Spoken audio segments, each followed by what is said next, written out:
It's 12 noon on the East Coast, 9 a.m. on the West. And this is Reprint. This isn't breaking headlines. This is a second look with context added for perspective. This is Reprint, edited after the headlines.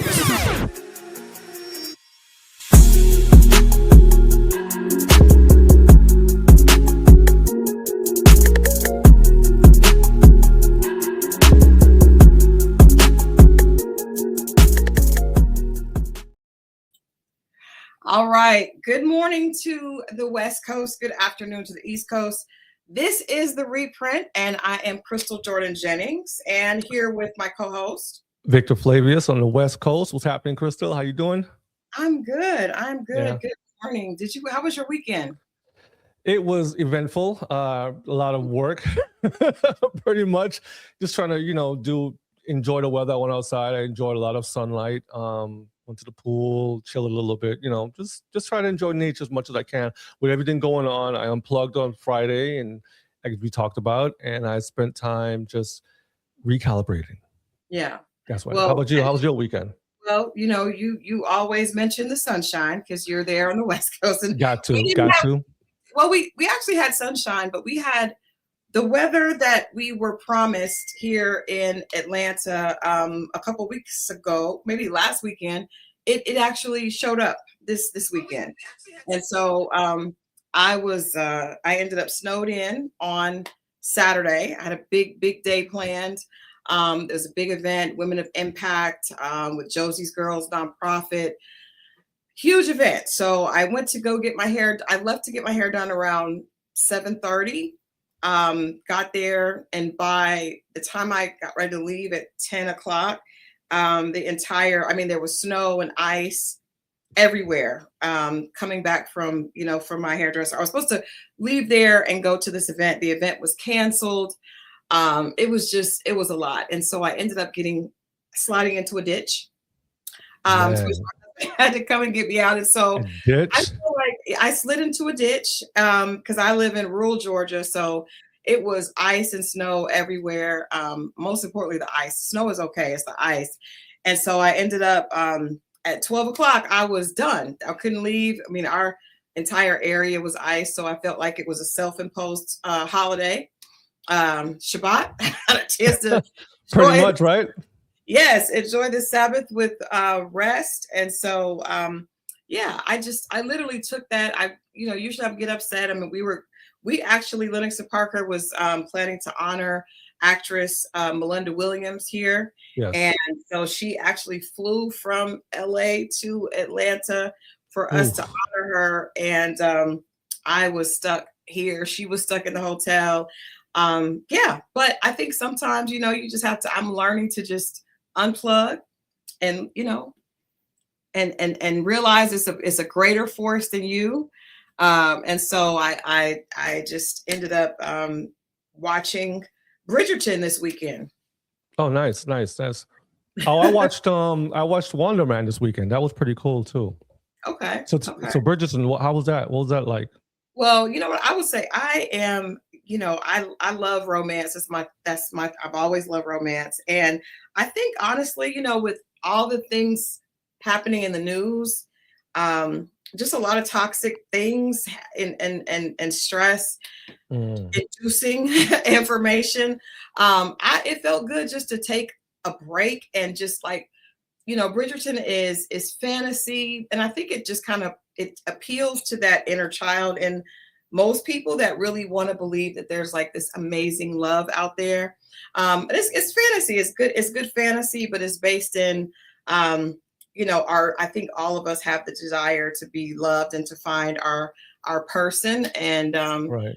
And that's what it was. Now I am upset because, Shonda Rhimes only released the first 4 in this series. So of course I binged the first 4. And now I have to wait until I think March for the next part in that series. And it definitely left on a cliffhanger. But I saw on social media, I'm going to do a piece later on it for Lennox and Parker, why people are so obsessed with Bridgerton. But I saw, a lot of it was trending on TikTok and things like that. So I actually enjoyed unplugging and doing that. I did tune in for some of the Grammys, but because we're in Yeah. such a time where there's so many political statements being made and information being leaked, and I just needed to take a break. So I think Bridgerton was that perfect break. That's good. Yeah, I needed a break too. I watched Wonder Man. That was pretty cool. Pretty good show. It took a while to get off the ground because it's a new show and the concept and the acting was pretty good. The main character, I forget his name, but he was really, really, really good. And the movie, of course, took place in California, so it was pretty good. I like the scenery and the acting, and yeah, it was interesting to watch a movie or TV comic series, whatever, come to life from, it was like 8 episodes, and then it ended with superpowers. But yeah, it was cool. Yeah. Okay. I had not heard of that. Is there anybody in it that I would recognize? Like any Ben Kingsley is in it. He plays like a sidekick almost. He played, of course, he was in Moses. He's in a lot of movies. Okay. Ben Kingsley, yeah, he played he was the main character in that.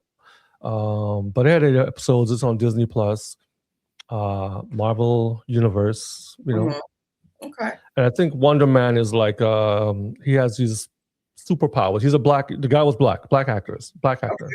And so he had superpowers. I think he's Haitian, but it was really good. Really good to see another black actor, Superman, superpower. He has he can fly, he can pretty much do everything Superman could do.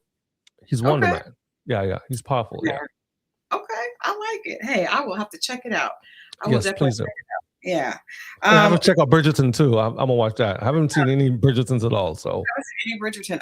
Oh my God. Well, you have to start. Well, you know what? My favorite, and I know we got to get started, but my favorite series of Bridgerton is the Queen Charlotte series. Ah, okay. And the reason that it is because first of all, the actress that play Bridgerton is like this series of romance novels, and this it gives you an opportunity to see why certain things happen when you go back in the story before. So the Queen Charlotte series is actually a prequel, because we get a chance to kind of get to know Queen Charlotte when she was a young girl, how she ended up getting married and becoming the queen. But my reason for liking it so much, besides the fact that the writing is amazing, as all the series are, is that it really deals with like mental illness, but it deals with a different perspective. So I don't want to give too much away, but there's a love story. There's a beautiful love story that includes someone, one of the people in the couple has severe mental illness, and it still manages to. I just had never seen anyone so beautifully capture the fact that when people have mental illness, even when it's severe mental illness, there's still people that love them, be it their significant other, their mother, brother, sisters, things like that. And I just have never seen it captured so beautifully. And so that is why the Queen Charlotte series is my favorite. But it just, because I think it just does something. I don't know how they managed to capture the pain and frustration, but yet make it still a love story. It's really beautiful. Yeah, so I would suggest you start there.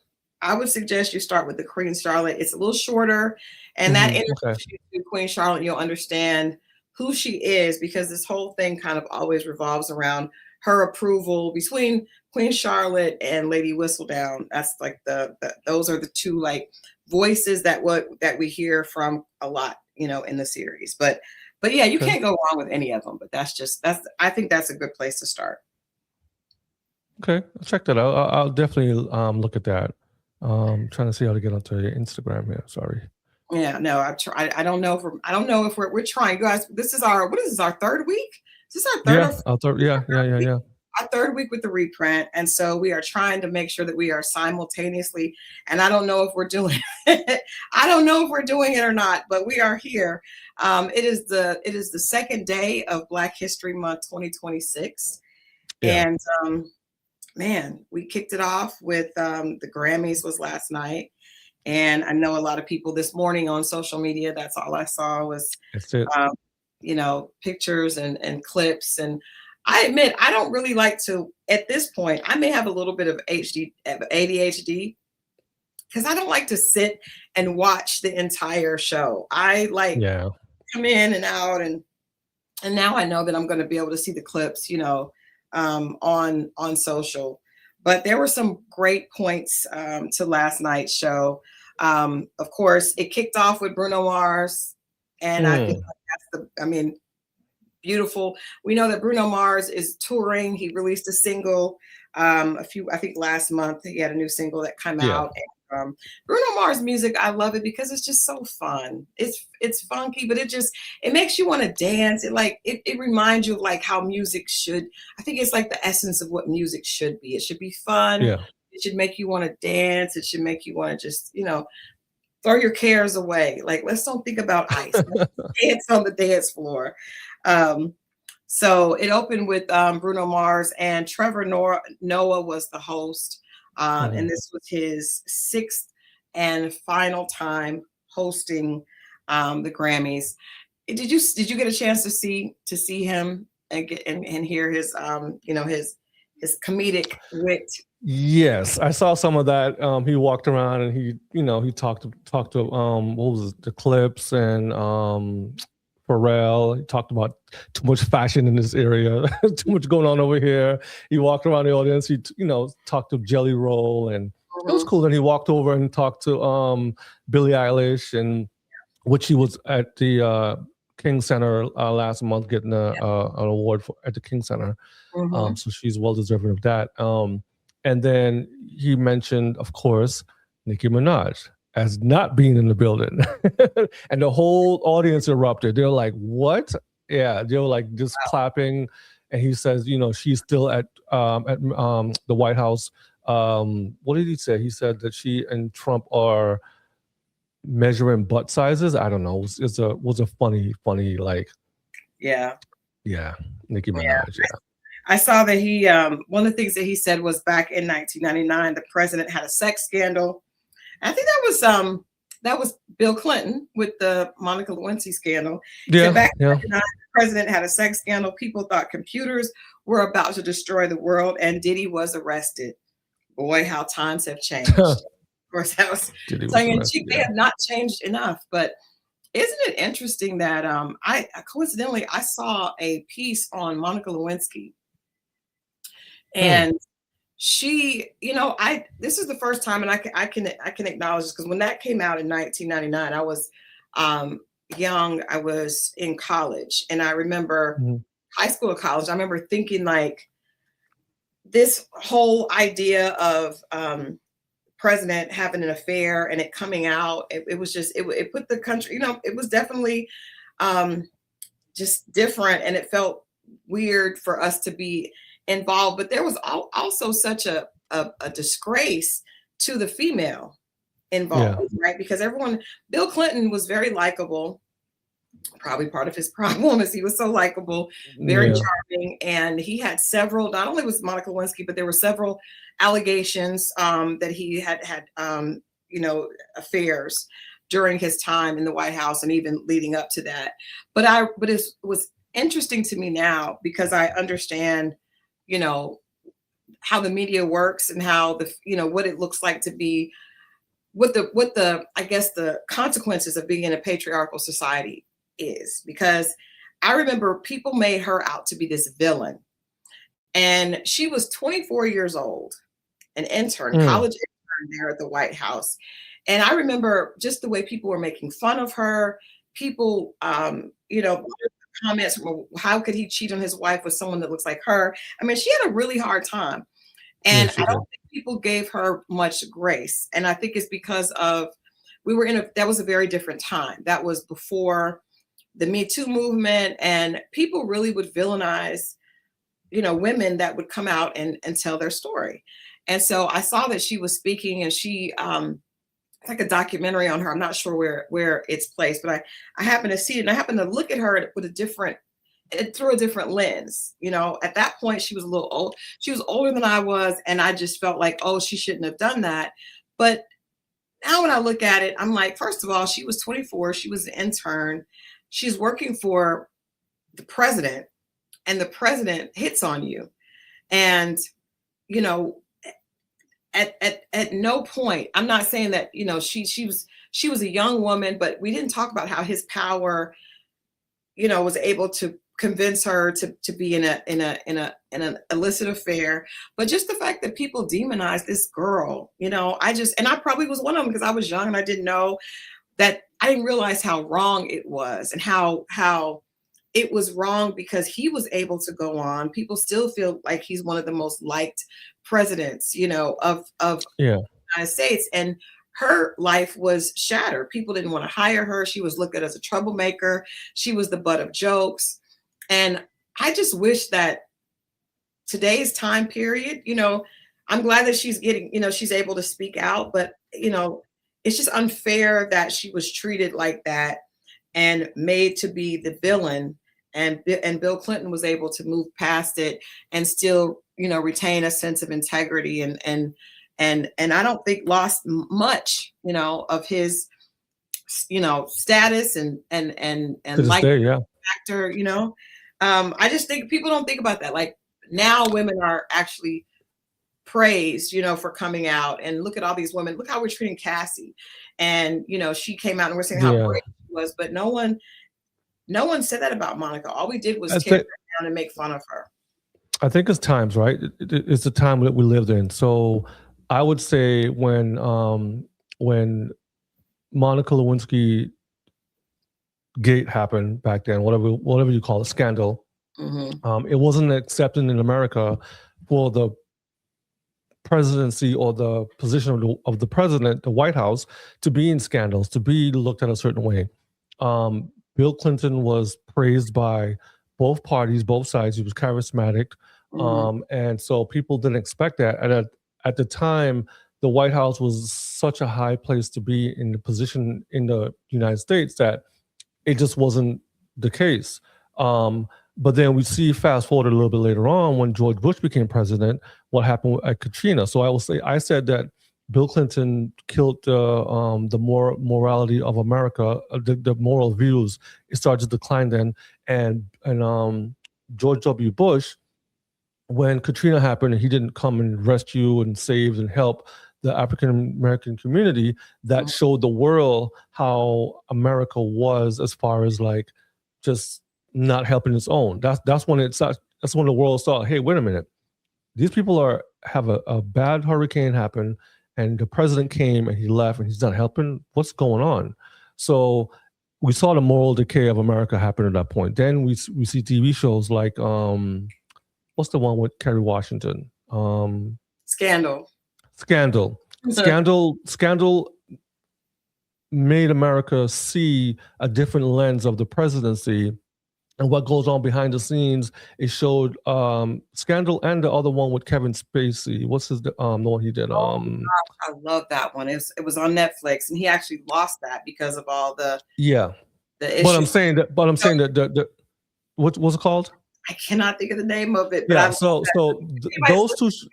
Think of the name of it: Kevin Spacey and Robin Wright, because it kind of likened her to a Hillary Clinton. Yes, it was so good. And those two polarizing shows showed the behind the scenes of how dirty politics is, how what happens in marriages when you get married and you're in politics, how the wife role is on both. The wife in one was really like a Hillary Bill. She was fed up with him. She was doing her own thing. The other one was dominant. So it showed those two things, and it pretty much gave America a chance to see looking in. So now it's widely accepted because now, people House of Cards, right? People have seen how politicians' lives are, what goes on behind the scenes with the voting stuff, it's real dirty business, right? So America has been conditioned, I would say, in the last 20 years when it comes to politics. So now Bill Clinton is not looked at as a dirty old man. He's looked at as, our president who fell from grace. Yeah. Hillary Clinton picked up her mantle and became a senator, and then she went on to become, ran for president twice. So we've been conditioned. And then we have Barack and Michelle, which again, they tried to do everything with that. And now we're at a place where our president is on national TV dropping the F-bomb. Yeah, That couldn't happen. That couldn't happen 20 years ago. this When definitely showed us the yeah, transitional period, and I yeah, do agree with you. I thought Scandal, it trivialized the yeah, position it did. of president. It made it, Yeah, we were actually like the entertainment value of that show was built around an illustrious affair, an illicit affair the yeah. president was having with Olivia Pope, and it was like that was the. I remember going to a Scandal party, and I know we were totally off, but that's Scandal what, party. That's like fine. you guys know we are live and it's authentic.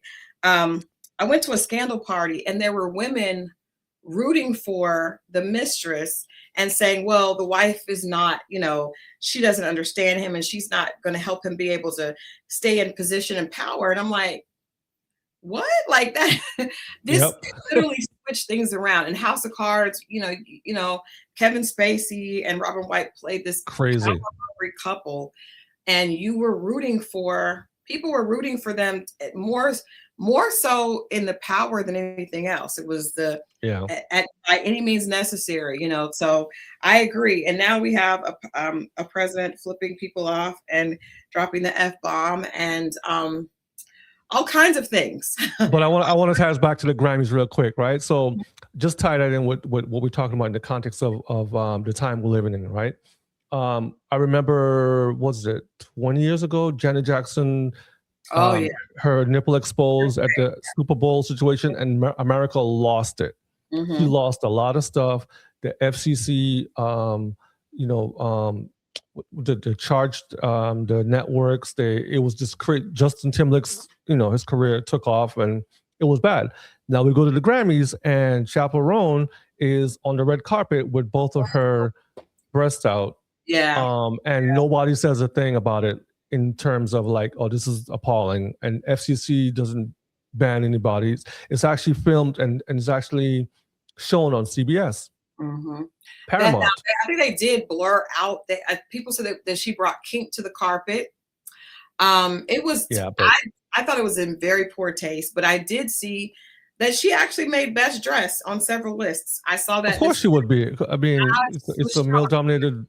It's a male-dominated thing, so it is. But it wasn't. But to me, it wasn't tasteful. It didn't look sexy. Now, Taylor, of course, had this dress on that was very, very revealing. But to me, that looked sexy. I understand why she made it. Even Heidi Klum had this like very interesting like mold. Yeah, she did. Yeah, mold, right. I thought, and I mean that I saw. That was interesting. I thought that was sexy, but I did not find. I did not enjoy Chappell Roan's kinked to the carpet. But the 2026 Grammys had a lot of moments that were unforgettable moments as always. We talked a little bit about Trevor Noah hosting. For me, I guess one of my favorite parts was the tribute with Lauryn Hill to D'Angelo and who else was that? Roberta Flack. Yeah. Lauryn Hill did a memorial tribute to D'Angelo and Roberta Flack. Probably my favorite moment. There were some other moments that were also unforgettable. Justin Timberlake performed. It was good to see Justin Timberlake.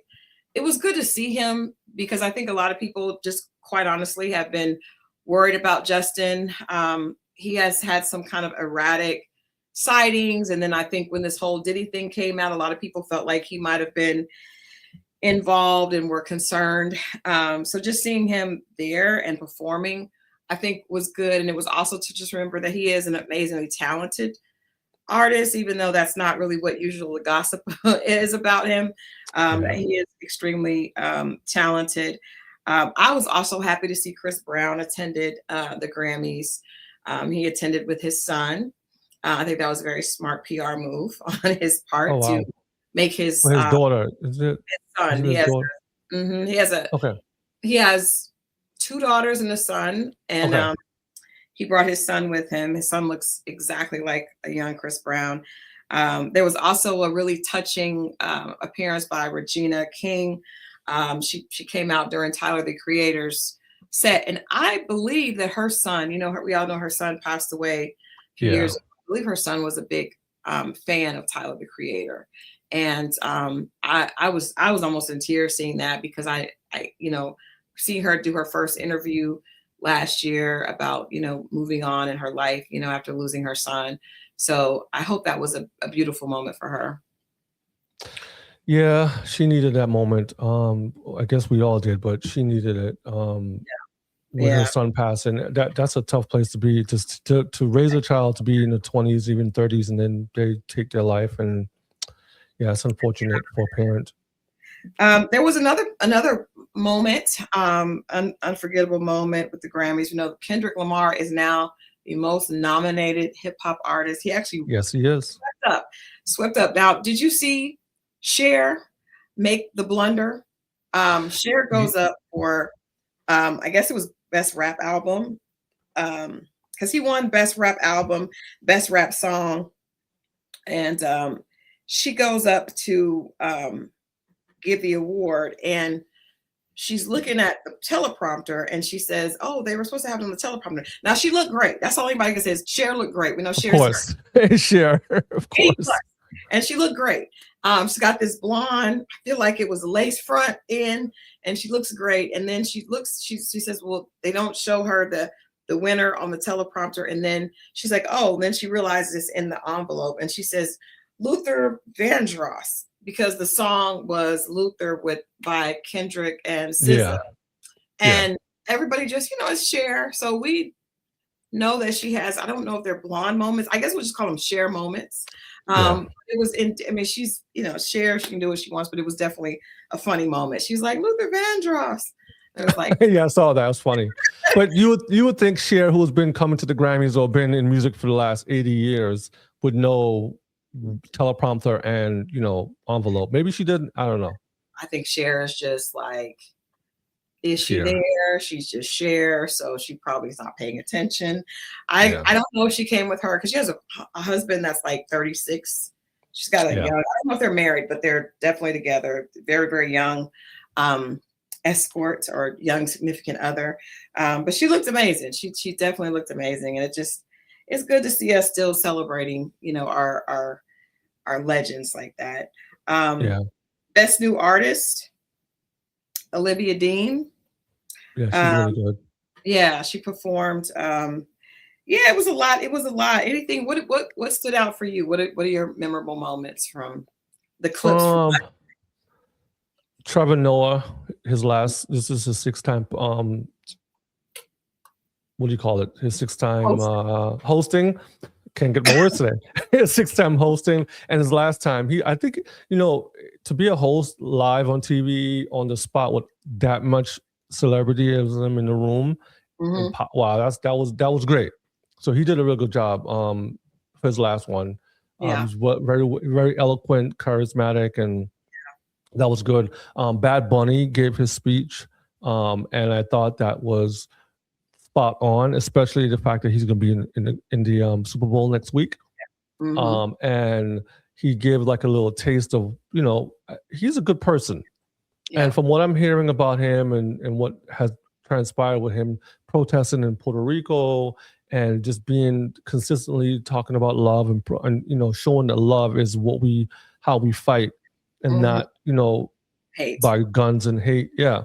Mm-hmm. And, America can't hate a man that's built on that. His career is built on that. So, for whatever's transpiring next week with the Super Bowl and people not liking him, he kind of softened that this week with the Grammys. I hope he did at least. Yeah. So his speech was pretty much spot on, saying we can't fight ICE with hate. We got to fight it with love. Mm-hmm. I like that. That was really good. Yeah. Yeah. I did too. I did like seeing Doechii win Best Music Video. Yes. And Jelly Roll, I have become a fan just of his.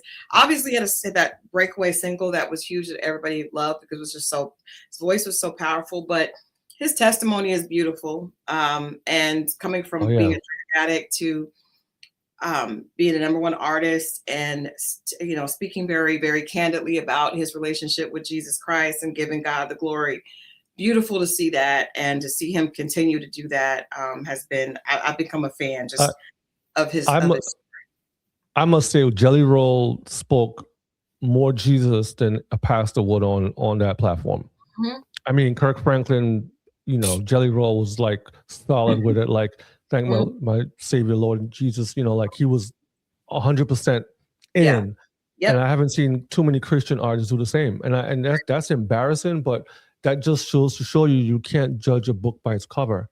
That's true. And also the experiences that he's been through in his life has also, showed in his music and in his speeches, because he stayed consistent. He doesn't change. Every time I hear him speak, it's same consistency. He's grateful for his life.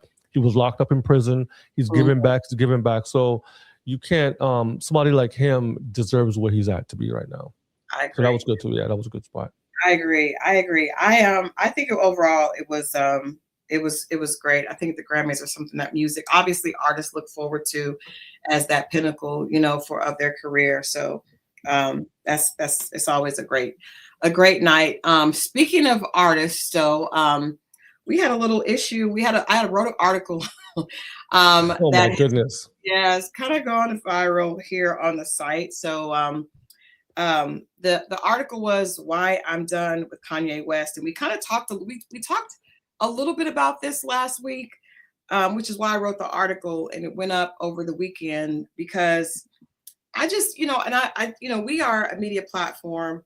We are a Black media platform, and I've been a part of the media for years. You've been a part of the media for years, and I guess for me, when others don't appreciate you, it doesn't really hurt, because I think a lot of times we know as people of color that others don't always recognize the importance of us having our own platforms, or even, we had our own platforms because we did not always get acknowledged, at others. And so we created our own platforms to, number one, speak from our voice and be able to speak, have our own ways of showing our talent and our greats, giving them their flowers and celebrating them and getting the word out about them.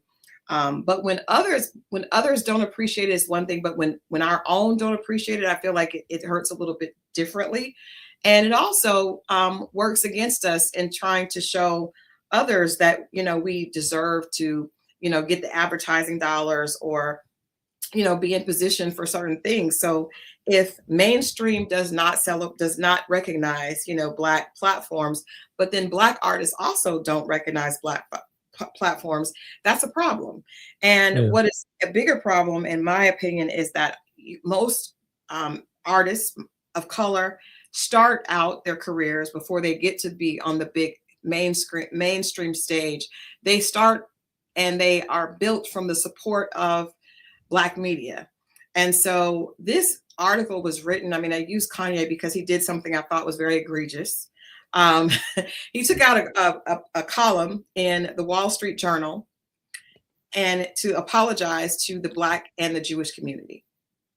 And I felt like, I didn't say anything at first, but we talked about it, like, why would you take out a page advertisement in the Wall Street Journal to apologize to the Black and Jewish communities? Because it doesn't feel very genuine. It doesn't feel very authentic. It feels very, very strategic and very promotions driven, because the Wall Street Journal, the audience, the demographic there is not necessarily, it's more of a economic situation. People are looking there for, what's going on with money. And so it felt very strategic, and it just didn't feel right. I would rather you kept the apology than to put it in the Wall Street Journal and then to do a follow-up. He did a follow-up sit down exclusive on his upcoming album with Vanity Fair. So I just called out the hypocrisy, right? And I feel like, yes, I've been a fan of Kanye West. I was very objective about that. I'm a big fan of his artistry. I remember seeing him for the first time. I notate that in the article. I went to the Usher Confessions concert. I was, there for, I think, my 30th birthday, and I was super excited. I did not know who Kanye was. I'd heard the song on the radio, but it not enough to make me want to go look up who was the artist. But when I saw him perform, I became a fan that night.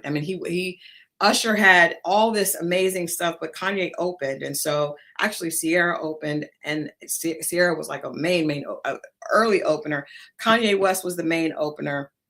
he was on stage with nothing, just him and John Legend, who we didn't know who that was at that moment, with a piano. And Kanye got the entire Phillips Arena, which is what it was at that time, on their feet. I became a fan immediately because he had so much passion and he was so intense, you know, and I didn't feel like I had felt anything like that before with an artist. Big fan. His lyrics, his talent is unmatched. My problem is Kanye is one that will constantly play on the emotions of his own community to support him and attempt to weaponize us against others, right? When it came to him fighting the fashion industry, he wanted everyone to be upset and up in arms. They're trying to keep blacks out. He uses these things to his benefit when they benefit him, but then when he gets where he wants to go, then he throws rocks at those same places. And the Jewish community reacted immediately, and they severed ties, financial repercussions.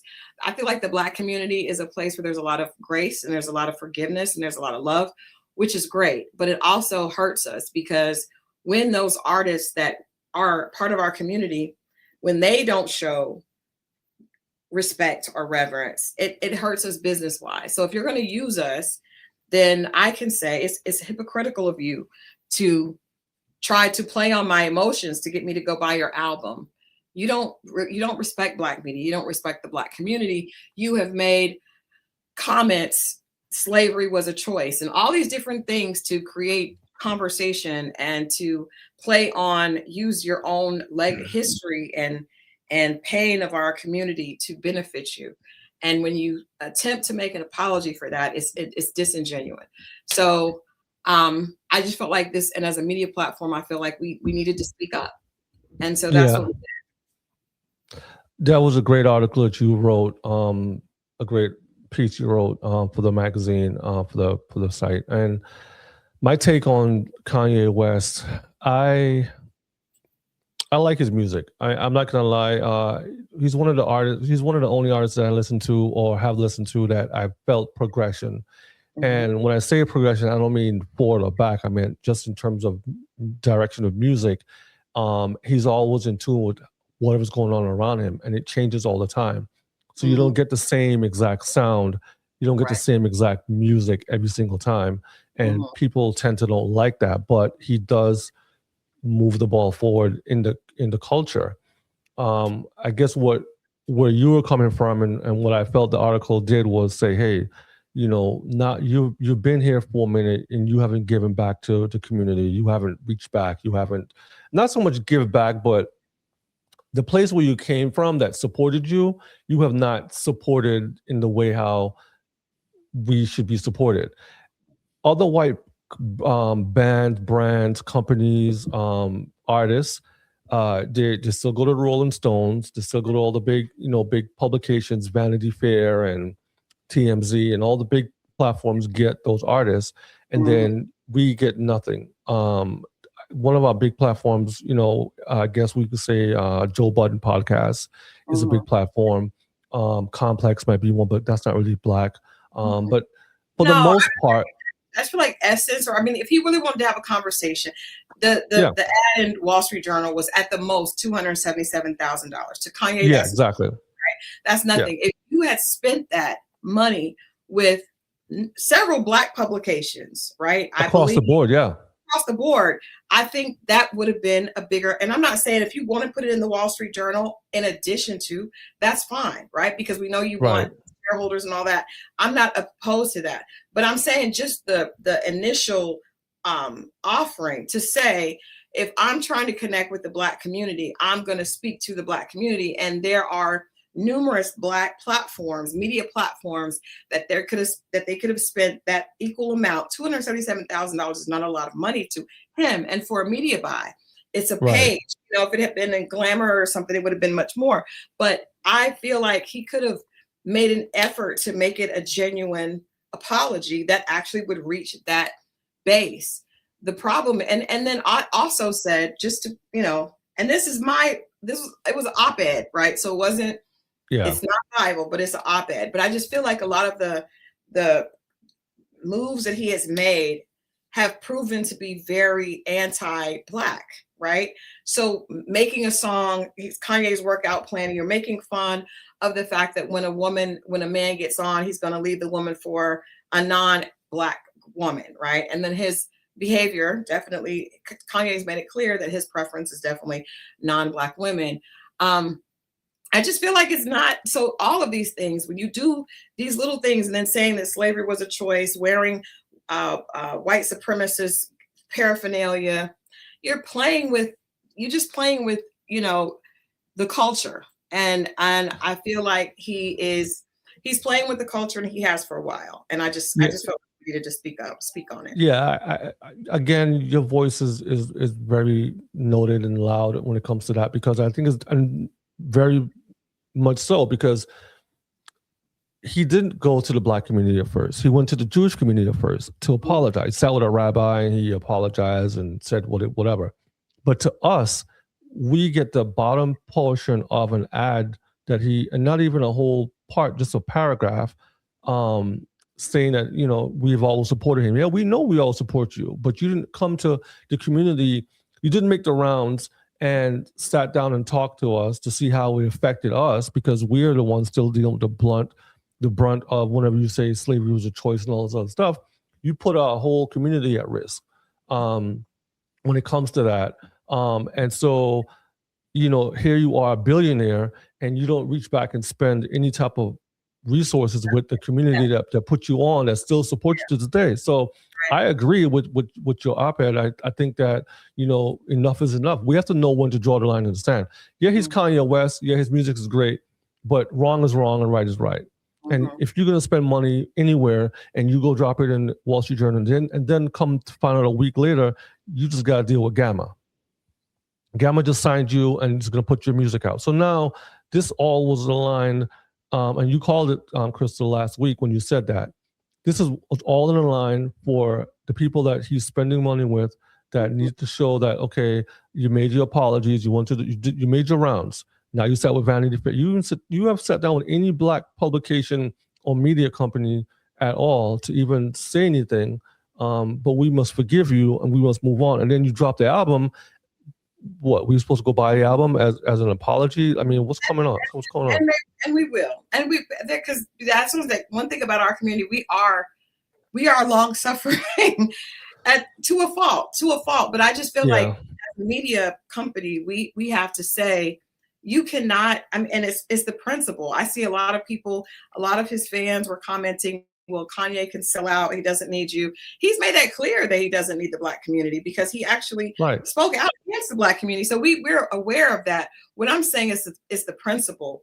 And if you are going to attempt to play with us with an apology, then we have the right to respond to that apology. And that article was in response to that apology. It was not a response to, I think some of his fans took it out, did not understand, like, well, why are you complaining? We're not complaining. We're just saying, if you're going to use media to apologize to the African-American community, then, you know what? I'm a fan of Kanye, and yes, I'm complaining. So for those who out there want to say something, I'm going to say something. Kanye West, I'm complaining because, for one, even though you're supposed to be fashion forward and music forward, so what? You got $1 billion, so what? I mean, you're still taking our energy and our time, and my time is valuable. My energy is valuable.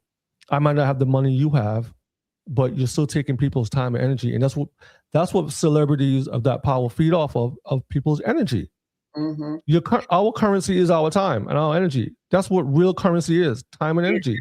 Yeah, and these same artists fight for their rights when they get to the top level and they can't buy their masters back, because that master that they bought, that first album that made them who they are, that was their time and energy. So we can't say I'm offended because you did not come to any Black publication and sat down with them. You didn't do it. If he sat down and he could do multiple, right? And I get it. I'm a publicist. Do it. It's about exclusivity, but he could have sat down with Charlamagne. He could have done, or a Black platform to his liking, or, like I said, spread it across the gamut of Black platforms. But I'm just saying, in that token, it seemed very disingenuous. But to lean a little bit more into it, right? Check us out. So Kanye makes all these clothes that we supposed to call fashion. That's like, oh, this is dope. This is dope. Come on now. All the Nazi stuff on his clothes, the weird looking stuff, the extra big. I mean, let's be honest. Let's stop lying to each other. That's not fashionable. Who's wearing that? Like, Well, you buy it. People buy it for clout and to have as a keepsake, but really, no one's flooding the market wearing Kanye West's shoes or clothes. And it might be fashionable to a certain point to certain people, but that's not the masses.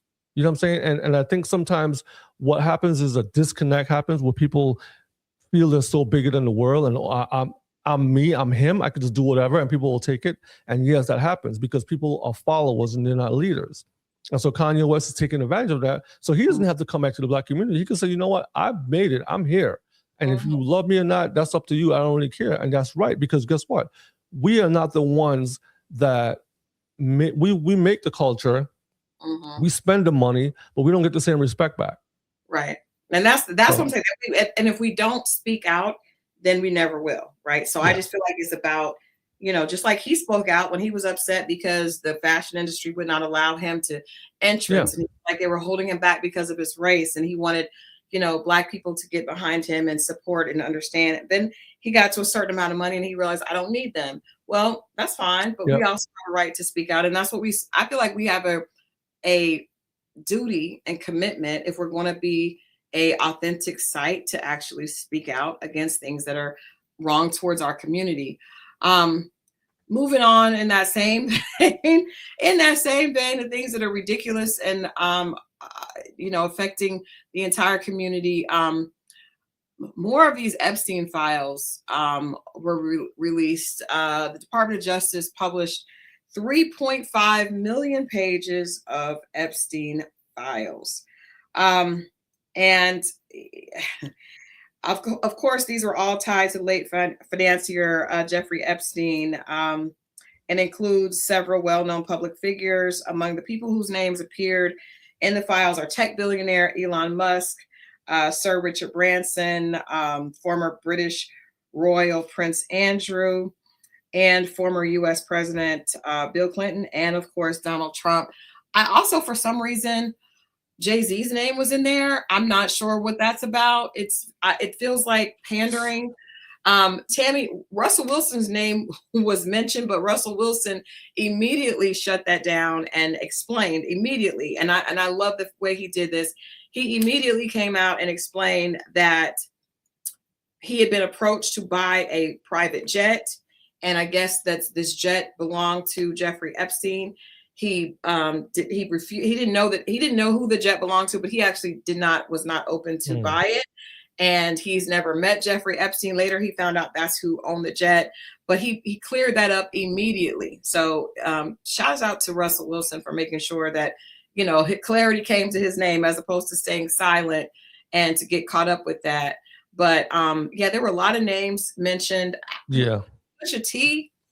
Well, the Jay-Z and the Pusha T thing, from what I've heard, is that the Jay-Z stuff happened back in 1996 or whatever. So this is when he dropped his first album or whatever. So it wouldn't have been anything that would be anything. I would be very shocked if that. But the thing is, from what I'm hearing, it was from a tip line. It wasn't necessarily Epstein files. It was they grab all the tip line stuff or whatever, and so somebody called and did whatever, who knows what that was about. But I don't think, Jeffrey, what's his name? Jay-Z and Pusha T.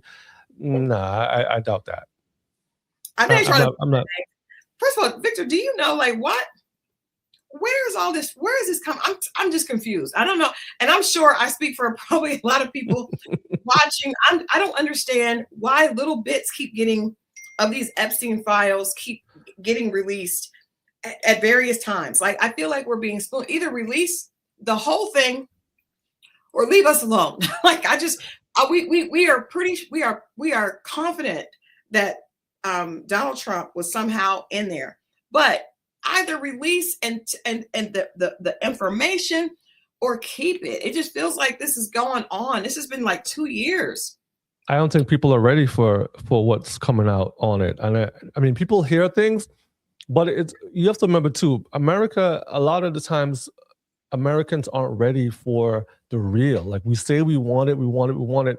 And then when you give it, it's like, oh, that didn't happen. We've seen it last week when the guy got killed in Minneapolis and the lady got shot, and then they're like, no, that didn't really happen. Well, everyone saw it, so everyone knows what's going on with this whole thing with Donald Trump, and there's a whole thing going around where they talk about him bringing girls into the room and then him using his finger to measure whatever a woman's body part and then give it to that person. That's sex trafficking. That's, allegedly that's what is in the documents. Mm-hmm. And so we all know this. We've heard people say he grabbed women by their genitalias. All the rape that happens that, allegedly he's been indicted for, but yet he's president of the United States. This man has made over $100 and something billion while he's been president this time around. Mm-hmm. Right? And so the truth is out there and people are giving it and telling it and saying it and showing it, but people are not believing it. You have people that still believe that Donald Trump is, God's gift to the world.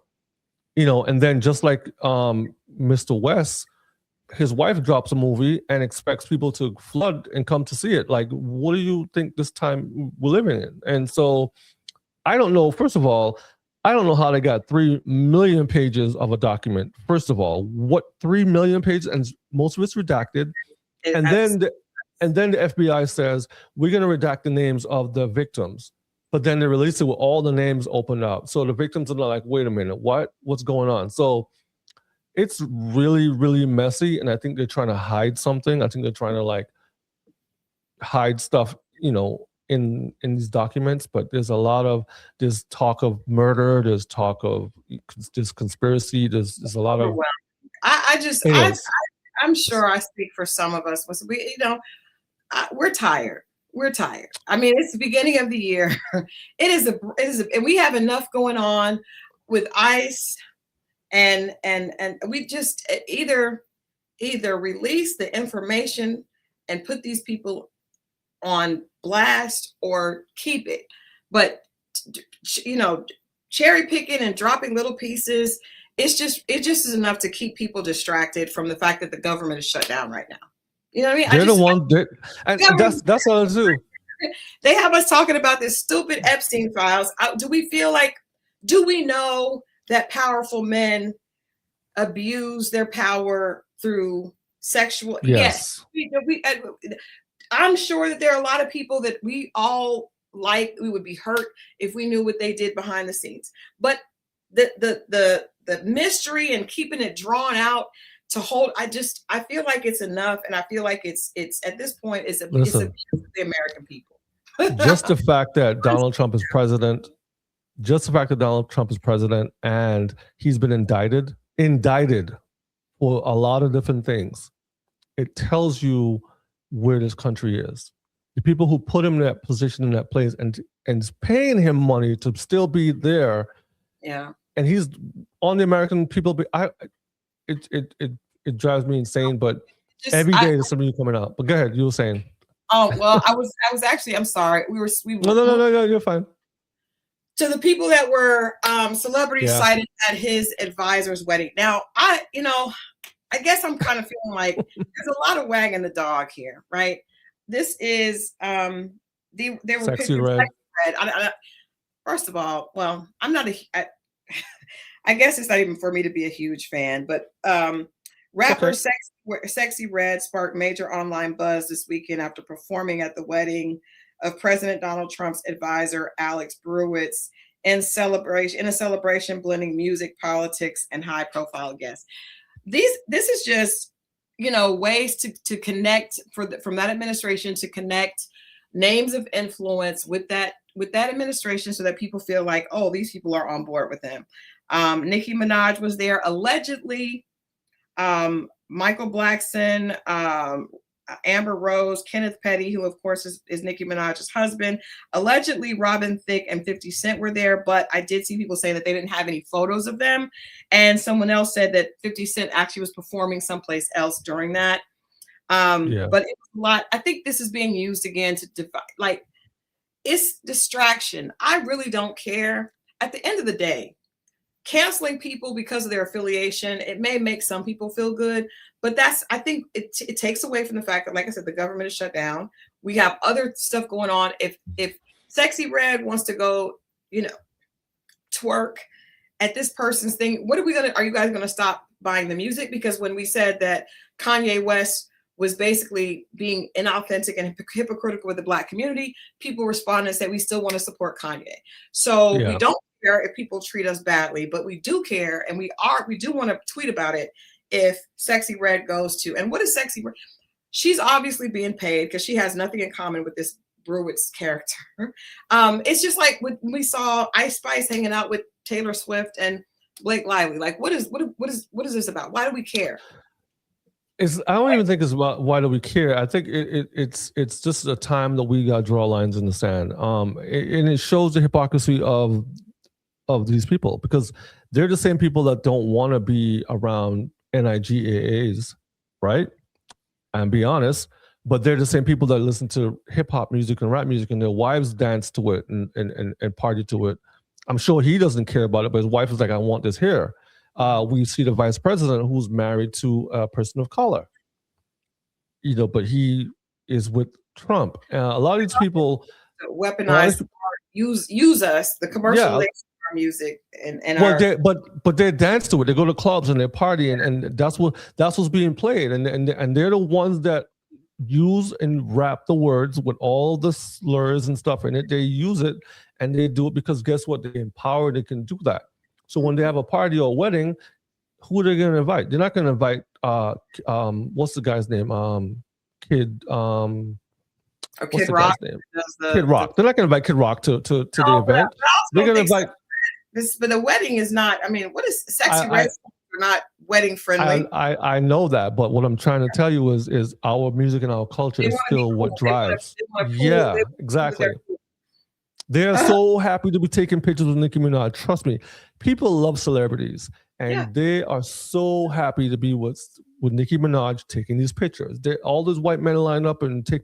They're like, wow, Nicki Minaj, because to their to these white men, these older white men, their grandkids love this. Their grandkids are, oh, granddad, you was with Nicki Minaj this week. My granddad is cool, so he's cool because these grandkids are all hip hop out. Mixed in with what we're doing. They're down for the cause. They're cool with that. But these older white folks, they're not down with that. So you have Nicki Minaj.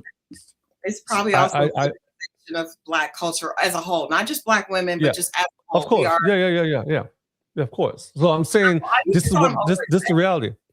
Huh? I'm over it. I know you can tell I'm just over it today. Crystal is over it. Oh, no. I'm over it too. I'm just saying we have to draw lines. We have to draw lines in the sand where reality is. And I'm not going to say guilty by association. You can't be around white people, or you can't be at a Republican event or whatever. Yeah. Do you, but don't do you in one way and then come and say this is what we all want another way. Don't go over here and get the $1 million bag and then turn around and tell the Black community who's suffering that something else. So you got to stick with it. If you're going to be hypocritical, be hypocritical. That's all I'm saying. That's across the board, yeah. So let's end today on, I do think this is another series. It's just, everything is so solemn. This is a very important, it's an important question because we're talking about children and the fact that so many young people have been taken advantage of. And I think we're in a culture where that's being exposed. There was a situation in Baton Rouge, Louisiana, where a middle school counselor was having inappropriate text messages with a 14-year-old student at the school. The counselor, identified as Quentin Dixon, worked at Westdale Middle School and was placed on administrative leave while authorities investigated the allegations. The police say that he was sending suggestive Instagram messages and flirty remarks and comments seen by investigators as grooming behavior. After he was, oh my gosh, I'm so sorry. What's going on here? After he was put on administrative leave, he was found dead from a self-inflicted gunshot wound on the campus of a closed school facility in Baton Rouge. Authorities ruled his death a suicide amid the ongoing investigation. So the young lady, 14-year-old's brother spoke out, and it raised a question. So in this situation, that they have acknowledged that there was inappropriate messaging between this guidance counselor and the student. So everyone remembers, being in school, the guidance counselor is who you would go if you have a problem, if you want to talk about, college, or just, counselor is supposed to be there to provide support, even mental, if you have issues and you're worried about something, you would go to the guidance counselor. Yeah. This man was this is the definition of abuse of power, by having conversations with this young lady. I heard some of it was like him just saying that it was, he couldn't imagine if he was her age, to a 14-year-old girl. So even though he is no longer here, he obviously felt something compelled him to unalive himself. Right. Even before he went to court, just when he was put on leave and this information was coming out. So her brother had a lot to say, even though he is no longer here. The blow that this situation caused mentally, it's been really, really, really heavy on him. And it's an emotion. It's hard not to get emotional about it. Just looking at the aftermath, it's a lot for a 14-year-old to carry on their shoulders. And the facility that was supposed to protect my sister, they failed. They failed. And that's just plain black and white. The school system failed. East Baton Rouge Parish school system, they failed. My little sister, that's something to deal with for a lifetime. A lifetime. So yeah, she's up in good spirits considering everything that has been happening. We've been staying close to her. East Baton Rouge school system, they need to be held accountable, because like I said, a kid dealing with a pedophile that's supposed to protect them from things like this, on top of being a guidance counselor, does this to them. They have to deal with that aftermath. And then a week later, he commits suicide. That's unthinkable what a 14-year-old would be feeling. So yes, someone needs to be held accountable. That guy was.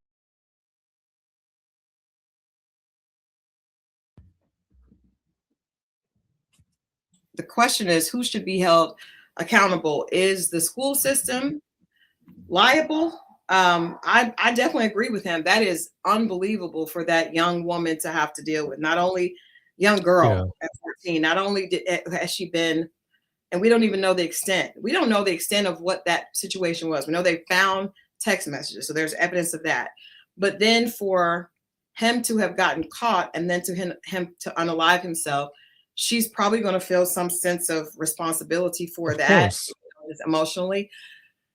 Who is responsible? The school system? Like, how does who? I don't know. I think that's a great question.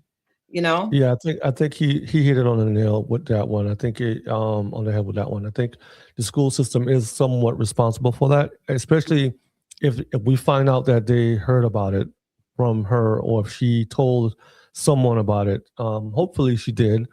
We don't know the whole story as far as everything yet, because it hasn't all come out yet. But it's gonna haunt her for her life, like he said, because she's gonna feel responsible. Yeah. That he committed suicide, and it's not even her fault. Like, here's a young woman coming to a man for advice, an adult. I mean, you're 14. I remember when you were 14, how you felt. Mm-hmm. You knew nothing at 14, not even 20. Like, the 21-year-olds that still don't even know what they want.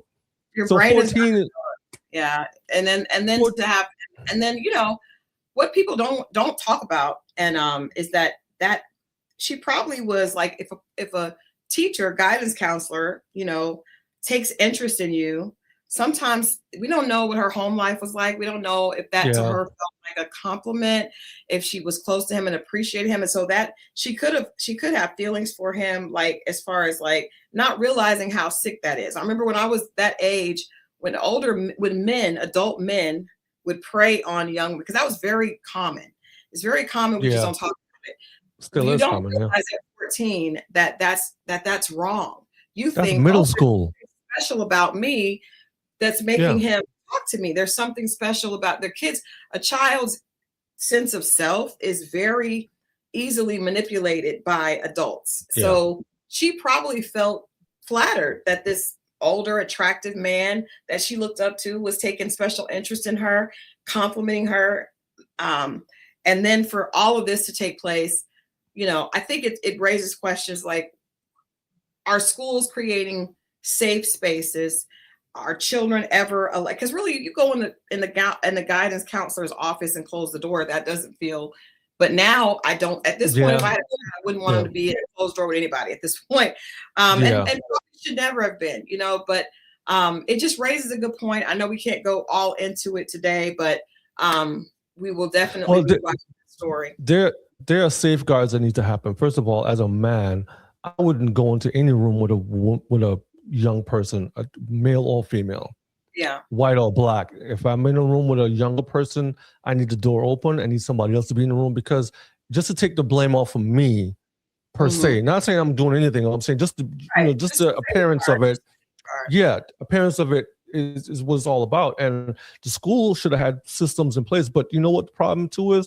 Schools are underfunded. A lot of these schools don't have the resources, and the teachers are overwhelmed. I'm not saying I'm not taking the blame off for him. I'm saying school systems need to be put in place. And when you have underfunded schools, you have no resources. There's no money coming in. They start to cut programs, and they start to cut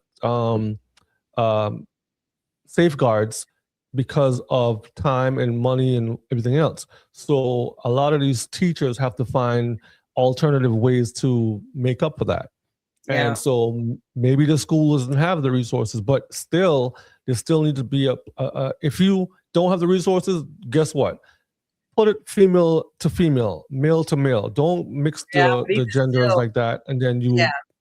But I would say, I was going to say with females too, because there was a case, I believe in Texas, but I'm not for sure, but there was a female teacher having inappropriate text messages with a male student. I think it's both genders at this point, and even same genders, you know, because I would, you know, you would not want to have a female adult doing that to a female child. So I just feel like at this point, there needs to be safeguards with adults and children, and there needs to be numerous levels of like where, you know, that can't, something like that can't happen. And even still, it probably will, but hopefully that family will find some peace and some help for their that young lady. That's heartbreaking. And then his guilt causing him to do that, and she's probably going to have to deal with that. But I think hopefully all these situations get us talking so that we can reduce the number of victims, you know, that it is out there.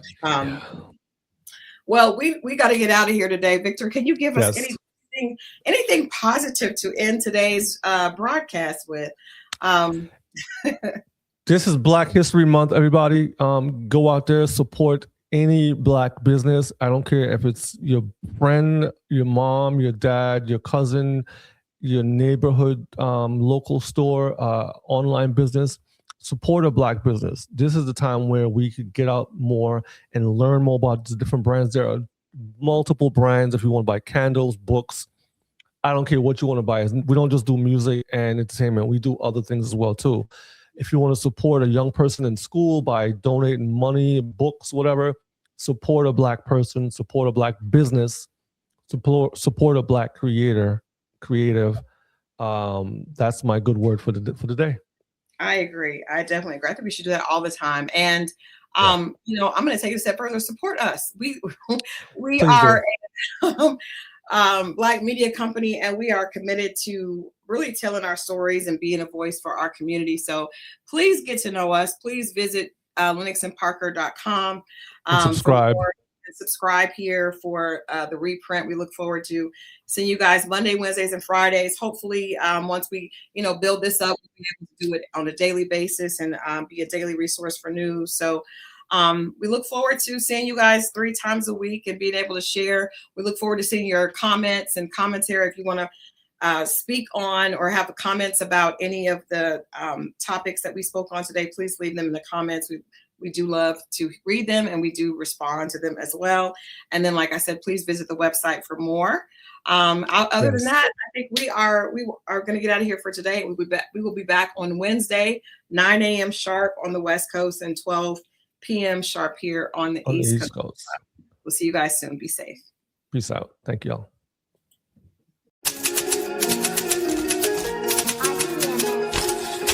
It's 12 noon on the East Coast, 9 a.m. on the West. And this is Reprint. This isn't breaking headlines. This is a second look with context added for perspective. This is Reprint, edited after the headlines.